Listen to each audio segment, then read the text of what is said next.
रुक्मणी की बात उधर से सुना। हाँ, भगवान कन्हैया मुरली मनोहर और रुक्मणी की दास्तान कहानी सुना। एक कहानी एकदम सटाई कैसे देगी, 4 लाइन घूम के हम कहने मारते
नारद भगवान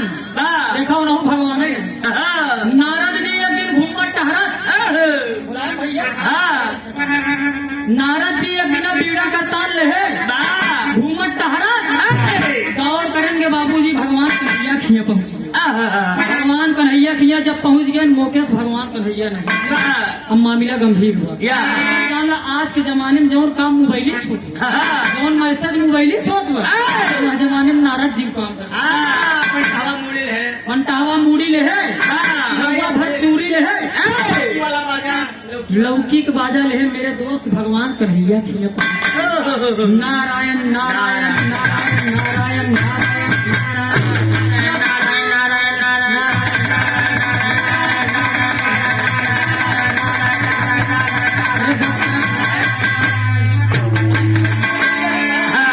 हमारे ख्याल तो ही सब नारद हुई।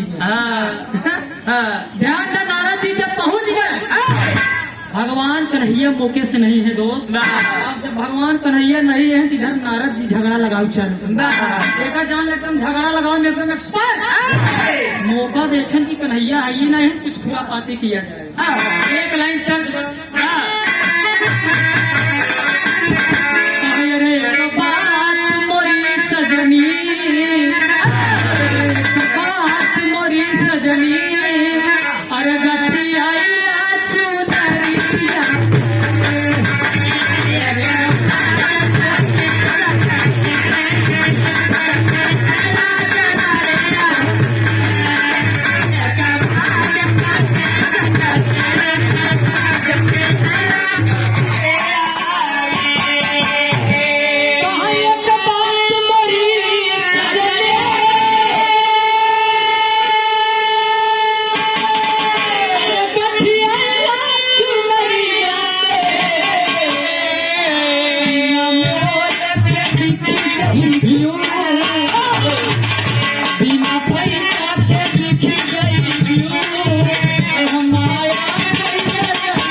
क्या करता है। अरे सही बात कहूँ तो हंसे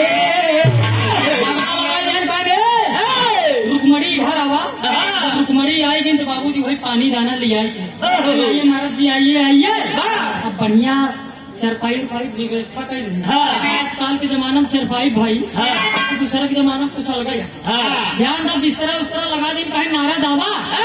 जब नारद आए बाबूजी आराम से जब बिस्तरा पाए और वही चुनी ले एकदम खड़ी करे जब बैठे तब आंटी ने काम करेगा। अंटीना उनका जब काम करे जल जल पान ले आए रुक्मणी दे दिन कहीं और नारद बतावा कहाँ हाल बा ठीक ठाक है ना। नारद का बस ऐसे घूमत टहरत रहे हम कहे चली तेरी हाल समाचार ले। अब जान लगी नारद बिना मतलब कि कहूँ जाता नहीं काट रहा। नारद जी कहते हैं अरे सही बात कहूँ तो हंसे आन्हा कई नजरिया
एक साथे बियाह हो गए, टिकुल्ला लगाया, बैठी है, बतावा कन्हैया कहाँ है, बतावा मेहरारू घरे में बैठी को कहाँ टहरत है। देखा रुकमणी झगड़ा लगावे लगे। मैंने एक बात बताई, तोरे साथे भले भगवान कन्हैया के बियाह था, कन्हैया के बियाह तोरे साथे भाव, लेकिन उनकर दिमाग यहाँ बाहर उनकर यहाँ बाहर जानत हो आजकल एक ही होगी बात। हाँ, राधा राधा जानत की नहीं, रुकमणी कहा थी जानी थी तब, तू जाने न पाओ नहीं पता था। आजकल बड़ी चर्चा बनता, अब देखा झगड़ा लगा दिए या तोरे साथे बाबू, लेकिन कन्हैया तू घूमत है दूसरे साथ। अब मारे क्रोध में बाबूजी, रुकमणी एकदम क्रोध में हर सलागन कड़ी तेल लगा, अपने स्थान नहीं रहे। अब यार रुकमणी जो है इनकी अब आवी है, बताई थी जब नाराज कुछ आवे वह रोटियां फेंक दुई लड़ा उनका झगड़ा लगावे काम ही रहे। झगड़ा लगाए कि जब चल रहे भगवान कन्हैया गौर करेंगे साथी, एकदम मदमस्त एकदम झूम रहे हैं। झूमते हुए जब घरे आए, और जब घरे आए तो मास्टर एक लाइन तक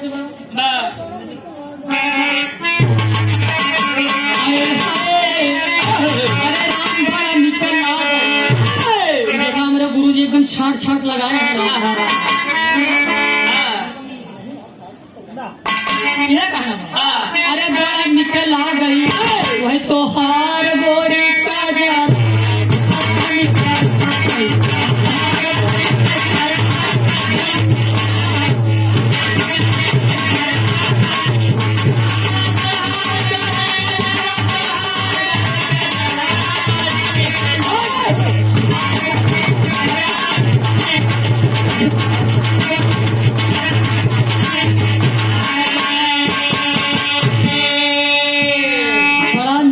तुहार गोरी के जरा, लेकिन गौर करेंगे गाने के भाव में कहना है अरे राम गला में जिया मार है। रुकमणी बैठी है भगवान कन्हैया, जब भगवान कन्हैया घरे के अंदर घुसन, जब घुसन देखा जान रुकमणी मुहारन की खड़ी एकदम गुस्सा में लाल, जब दरवाजा खोले जब जैसे घुसन देखा था रुकमणी एकदम क्रोध में, बहन कहाँ था, बहन कहाँ था। रुकमणी एकदम गुस्सा में कुछ बोलते ही नहीं, कहा था कहते हैं कि अरे बला में जिया मार, राम बला में जिया मार,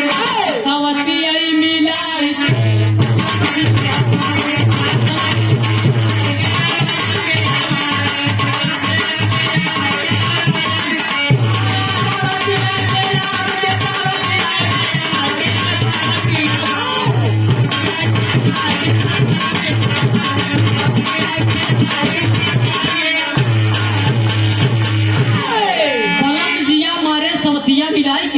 भगवान कन्हैया रुकमणी कहते हैं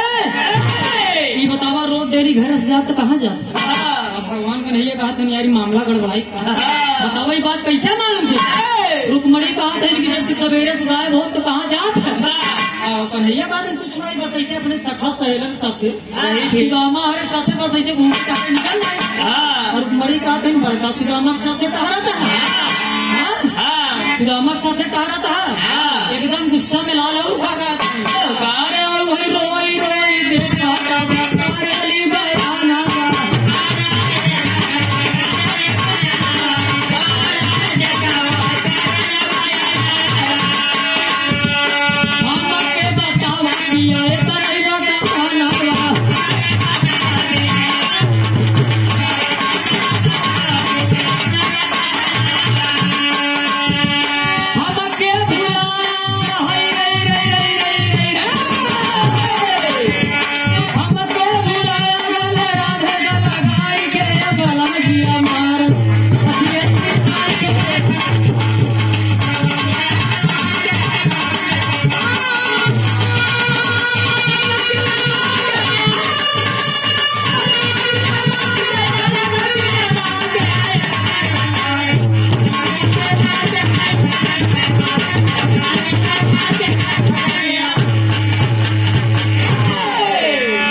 ये राधा के विषय में रहन देते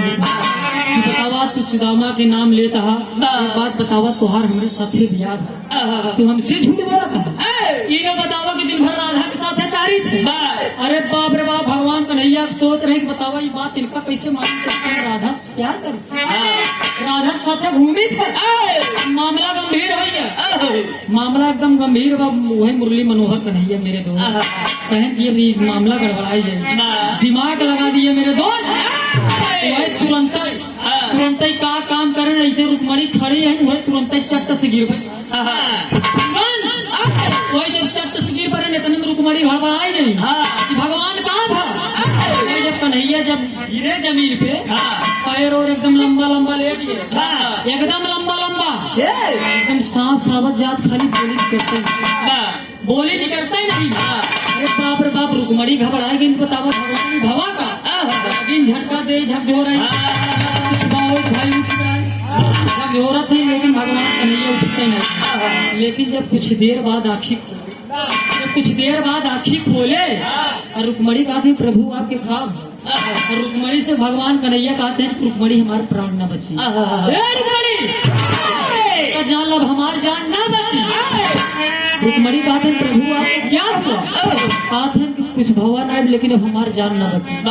हमारी तबीयत बड़ी खराब है रुकमणी रो रही है बाबूजी भगवान कन्हैया का चरण पकड़ के कि स्वामी आप तो मेरे नाथ हैं इस दुनिया में नहीं रहेंगे तो मैं रहकर क्या करूँ गौर करेंगे रुकमणी रोवत है और रुकमणी रोवत है भगवान कन्हैया कहते हैं रुकमणी रोवो मत रुकमणी रो मत एक जान ले एक उपाय बा हमार जिंदा हो अगर हम जियत तो कर एक उपाय बा अगर मारा ही खोजता हूँ क्या कहना एक लाइन तर्जमा मास्टर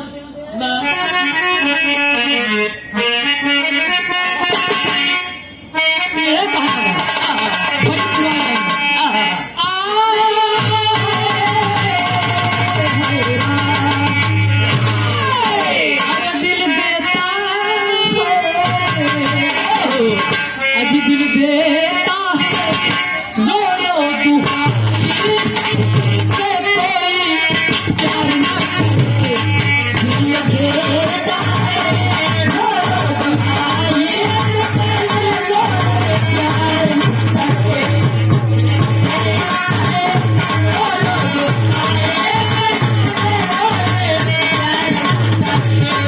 लेकिन आज भगवान मुरली मनोहर कन्हैया रो रहे हैं राही राही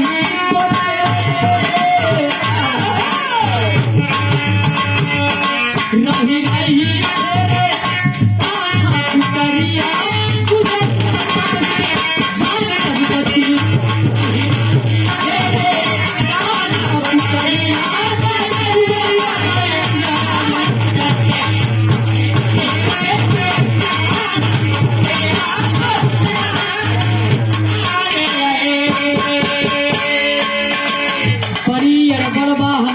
करिया गुजरिया नहीं जाने बची भगवान कन्हैया कहा रुकमणी हमारी बीमारी बड़ी खराब बहुत बीमारी खराब बा ठीक कहीं न रुकमणी बोल रही थी प्रभु नाथ ऐसी क्या बात है जो रुकमणी आखिर आप तो मेरे नाथ हैं स्वामी हैं आप तीनों लोगों में महान हैं कह क्या रहे हैं भगवान कन्हैया समझा रहे हैं रुकमणी हम बतावत है हम कैसे जिया यह बतावत है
से कह दे रुकमणी अगर तू अपने चरण के धूल अगर तू अपने चरण के धूल दे देबू एक जान ला हमारी जान बच जाए। अब आप इतनी बात सुनने के बाद रुकमणी अवाक हो जाती है बाबू, अवाक हो जाती है। तेरे नाथ आप तो मेरे स्वामी हैं, हम अपनी चरण की धूल दे आपके चरण की धूल आप हम अपने चरण की धूल तोरे माथे में लग बतावा हमका नरके जगह नहीं। रुकमणी कहते हैं प्रभु अगर हम अपने गोड़े धूल झाड़ के दे दे एक जान हमका भगवान नरक में भी जगह नहीं मिलेगी। रुकमणी पैर पीछे हटाई नहीं बाबू, देख लग जौन भगवान कन्हैया से इतना प्रेम करते रहे, भगवान कन्हैया यही इतना अंदाजा तहन कि तू कहत रहो को राधा तो राधा से ज्यादा हम प्यार करी थी, तू राधा के साथ टहरत है। भगवान कन्हैया परीक्षा ले रहे हैं रुकमणी अगर तुम अपने चरण का धूल मिट्टी अगर मेरे माथे में लगा दोगी तो मैं बच जाऊंगा। लेकिन रुकमणी मना कर देती कि नहीं नाथ अगर मैं अपने चरण की धूल आपको दे दूंगी तो मैं अगले लाइन में कहना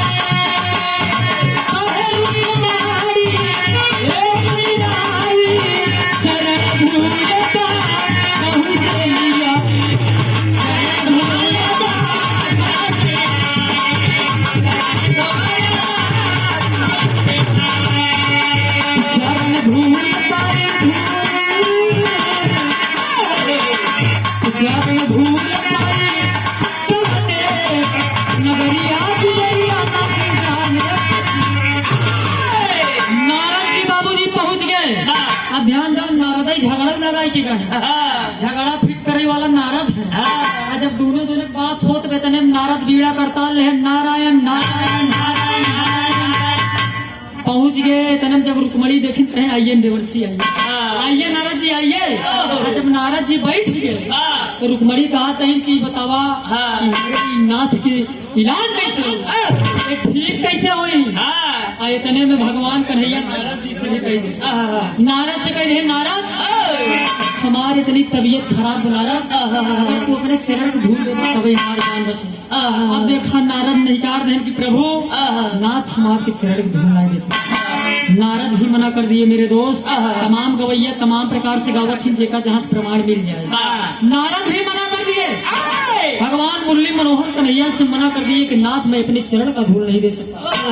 ध्यान दें आप सब, रुकमणी परीक्षा हुई कि नारद परीक्षा हुई। अब बड़े संकट में है कि चरण धूल मिली का, लेकिन एक लाइन तर्जबा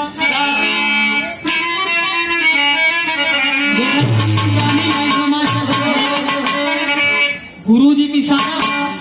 कहा रतिया दुलारी बिटिया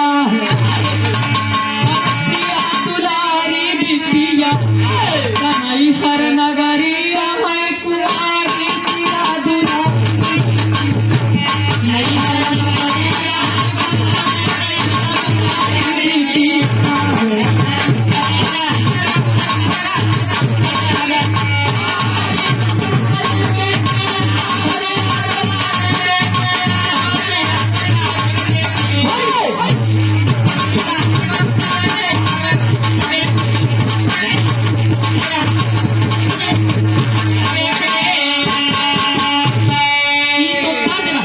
लेकिन गौर करेंगे नारद से रुकमणी के दिन की चाहिए जहाँ से धूर लिया है कि हमारे नाथ के जियावा गीत के भाव में कहना रे राम नारद जी कहा थे विचार करते हम जाए कहाँ, अरे हम कहाँ जाए कि जहाँ चरण की धूल मिल जाए। अरे राम धूल यही बरे आई के कारी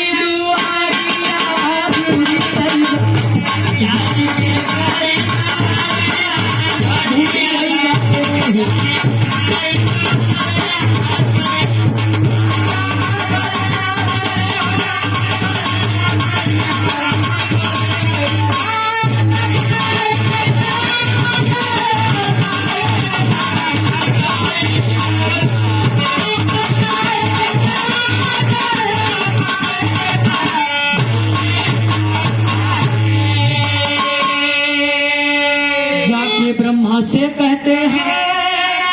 चरण धूल देती है। अरे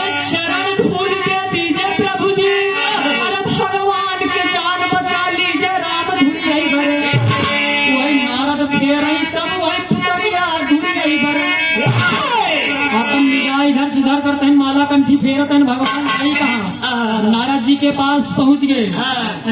नारद जी का जाना ब्रह्मा जी के बेटवा ही रहे। ब्रह्मा जी के बेटवा नारद जाए के पहुंच गए। चरण टेक दे कहें कि पिताजी ये बड़ा जरूरी काम बा। ब्रह्मा जी कहें नारद का बात हुआ कौनो बात। नारद जी कहते हैं बात इतना ही बात पिताजी अगर ये अपने चरण के धूल दे देता ना यही अगर अपने चरण के धूल देते भगवान कन्हैया के जान आफत मरद पड़ा है अगर अपने चरण के धूल दे देवा तो भगवान कन्हैया जी मेरे दोस्त जब इतनी बात ब्रह्मा जी सुने मना कर दी बतावन नारद तू कहाँ कहा था। अरे वो तीनों लोगों के मालिक हैं स्वामी हैं उनको हम चलिए अपने चरण धूल दई नहीं होगा नारद। इतनी बात जब नारद सुने तो बाबूजी चल रहे और वहाँ से चल रहे क्षीर सागर में विष्णु जी के पास पहुँच गए।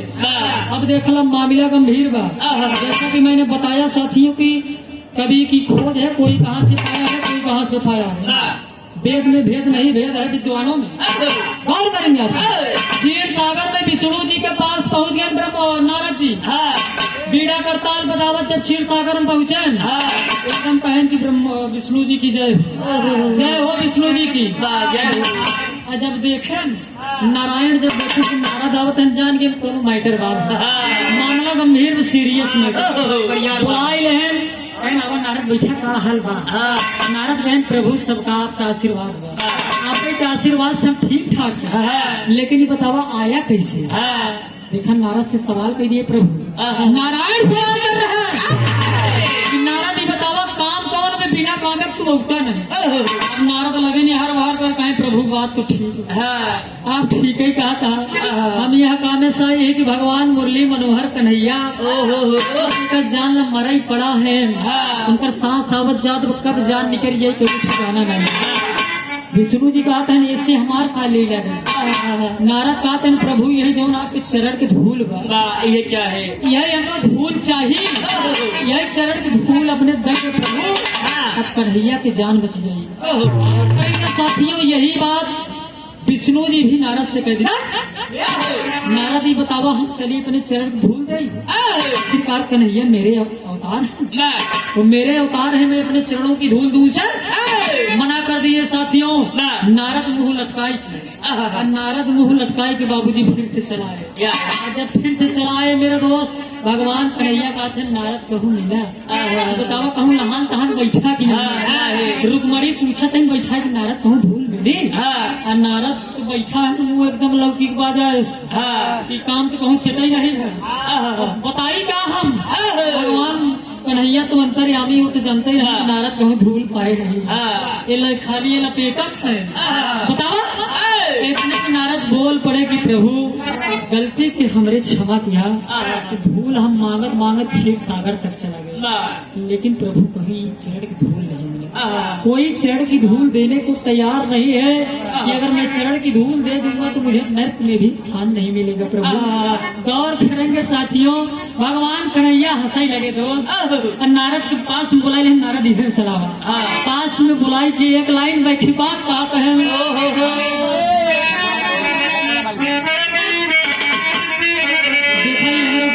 सारा बा अरे राम झकोरा मारे झूला नहीं अरे राम झकोरा मारे झूला नहीं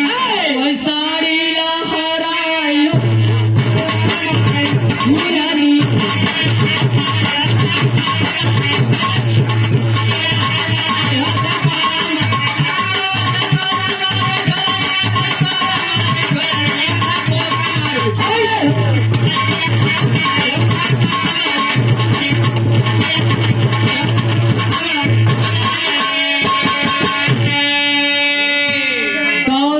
साथियों लेकिन आज कन्हैया नारद को सुधारे नारद ये बतावा हर जगह गया लेकिन चरण धूल नहीं पाया ना नारद कहते हैं प्रभु कहूँ नहीं मिला भगवान मुरली मनोहर कहते हैं कन्हैया के एक बात जान ले नारद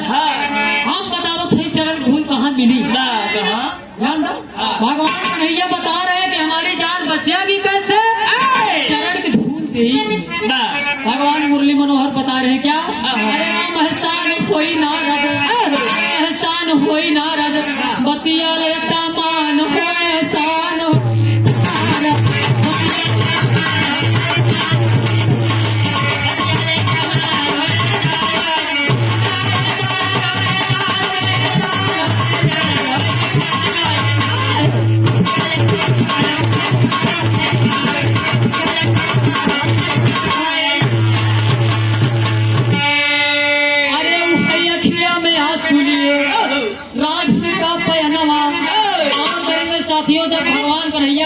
जा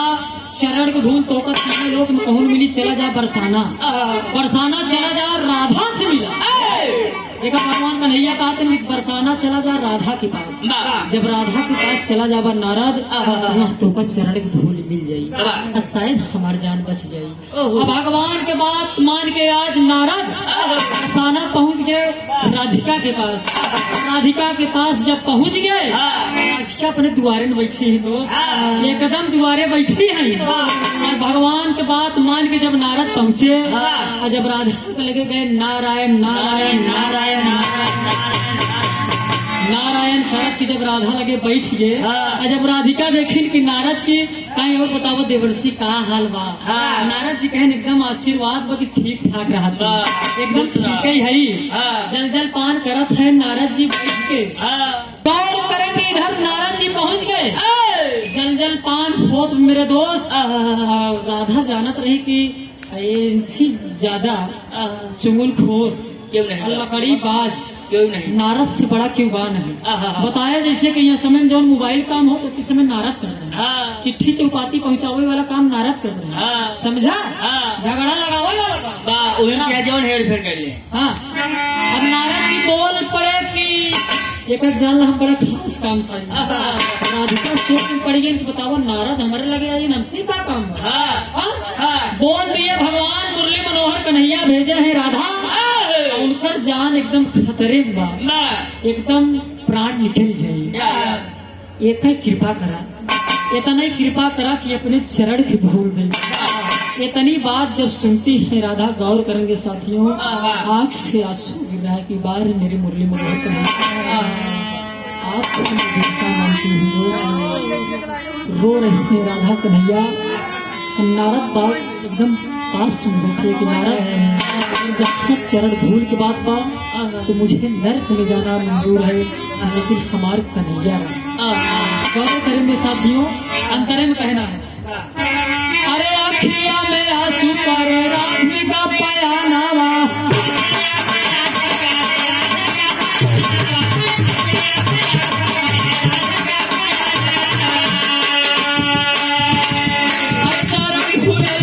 मुनि माना मोर कहानावा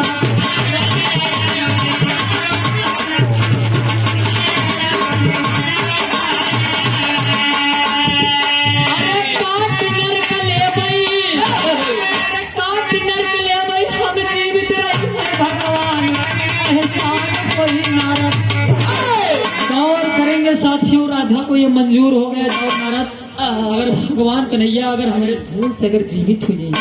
जाओ मैं कहती हूँ कि मैं अपने चरण का धूल दूंगी। गौर करेंगे साथियों राधिका अपने चरण की धूल अपने लात झाड़ के पैर झाड़ के चरण की धूल दे दी बाबू चरण की धूल दे दी और टप टप आंसू गिर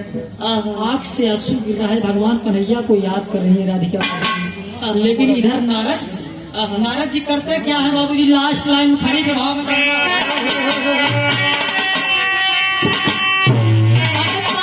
चरण धूल बच्चा लले फरसाई के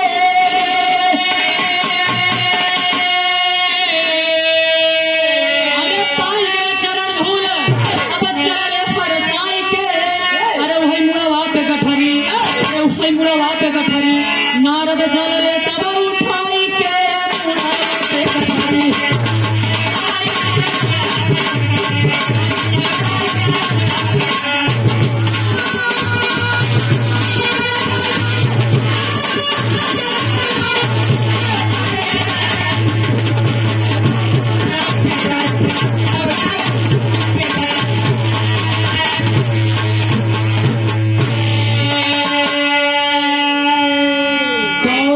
साथियों आज नारद जी चरण धूल जब पाई गए मेरे दोस्त लेके घरे चला गए। आज जब ले घरे चला गए जब घरे आई गए तो भगवान कन्हैया को वही चरण की धूल दे दिए नारद प्रभु जहाँ आप भेजे रहा राधा के पास चरण धूल मिलिएगा। गौर करेंगे साथियों वो चरण की धूल भगवान मुरली मनोहर कन्हैया अपने माथे में लगा और जब जैसे माथे में लगाए एकदम टनटनाई की खड़ा हुई तुरंत ही खड़ा हो गया बाबू जी रुक्मणी आवाज है भगवान मुरली मनोहर कन्हैया कहन कि रुक्मणी हम कहे रहे ना कि चरण धूल अगर जे हमका दे दी हम जी जाबे भगवान कन्हैया खड़ा हो गए रुक्मणी देखा खड़ी भगवान कन्हैया का तो रुक्मणी कहा कि ज्यादा तोका क्यों नहीं प्रेम कर हम तुमका बहुत मानी थे मानी थी तोका तब जब तू अपने चरण को धूल दे दे तू तब बताओ तुम्हें कहा तो बड़ा मानी नारद जी से कहा था कि नारद जाओ कि चरण की धूल राधिका दे एक बात जान ला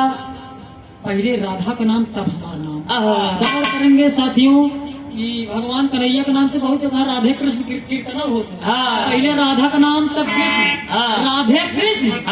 भगवान कन्हैया कहने की जाओ ये मेरा आदेश है और ये मेरा आशीर्वाद है कि पहले राधा का नाम रहेगा तब श्याम का नाम रहेगा वहीं से राधे श्याम की नाम की उत्पत्ति हुई राधे श्याम आप सब करा था यही से नाम की उत्पत्ति है आखिरकार रुक्मणी अपन सर नीचे कर लिया सर नीचे कर लिया बाबूजी भगवान कन्हैया मुरली मनोहर बैठे कि नारद ये दुनिया बड़ी मतलबी है नारद खाली तू झगड़ा लगावे जाना तो हम चरण धूल मांगे ना भगवान कन्हैया के चरण गिर गए नारद की प्रभु हमने गलती क्षमा किया भगवान कहते हैं कि बताओ अगर हम मर जाए तो जानत रहा हम मर जाए अरे तू चाहत रहा हम मर जाए बताओ अगर चरण धूल दे तो राजू हम जी न जाए हम नारद कहते हैं भगवान गलती क्षमा करा वैसे गलती हो और रुक्मणी कहते हैं कि हाथ जोड़ के शरण में गिर गई बाबूजी भगवान मुरली मनोहर कन्हैया से क्षमा मांग लिया कि प्रभु आपका जो आदेश होगा वो मेरे लिए भगवान का आदेश होगा यही जगह से परीक्षा हुई जवाब कि कितना चाहत भगवान कन्हैया के और रुक्मणी कन्हैया कहानी घर से सुने रहा रुक्मणी कन्हैया कहानी हारत रही राधे श्याम शब्द नाम की उत्पत्ति भी मेरे बिहार में इधर से मिली लास्ट और आखिरी लाइन में कहना है छाप में स्वर्गीय बाबा दीन चले गए अरे लहुरी स्वर्ग सिधारी अरे राकेश चमन राम कुमार कहें कि अरे एक महिमा बाटे न्यारी हो